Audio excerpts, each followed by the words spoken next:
High స్కూల్లో uniform distribution చేయడం జరిగింది. ఇందులో భాగంగా గవర్నమెంట్ మహిళా సంఘాలకి అవకాశం ఇచ్చి వాళ్ళు సొంతంగా వాళ్ళ కాళ్ళ మీద వాళ్ళు నిలబడడానికి యూనిఫామ్ స్టిచ్చింగ్ చేసి వాళ్ళ స్కూల్ పిల్లలకు వాళ్ళే అందించే విధంగా ప్రభుత్వం అవకాశం కల్పించిన విధంగా ఈ యొక్క గన్నారం గ్రామంలో మరి 1st క్లాస్ నుంచి 5th క్లాస్ వరకు ప్రైమరీ మొత్తం గర్ల్స్ బాయ్స్ కలిపి 92 మందికి యూనిఫామ్ పంపిణీ చేయడం జరిగింది.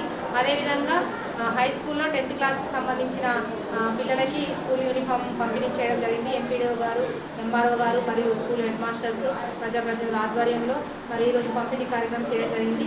అదేవిధంగా ఇంతల్వాయి మండలంలో ఉన్న స్కూల్ అన్నిటికీ కూడా ప్రైమరీ స్కూల్ యూనిఫామ్స్ డిస్ట్రిబ్యూషన్ చేయడం జరుగుతుంది. మిగతావి మండే వరకు ఇస్తామని పూర్వకంగా తెలియజేస్తాం. థ్యాంక్ యూ, ధన్యవాదాలు.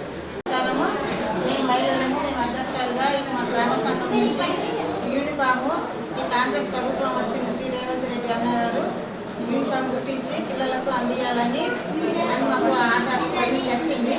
కష్టపడి మహిళలు అందరూ కలిసి గుర్తించి పిల్లలకు వేయడం జరిగింది. అందరికీ ధన్యవాదాలు.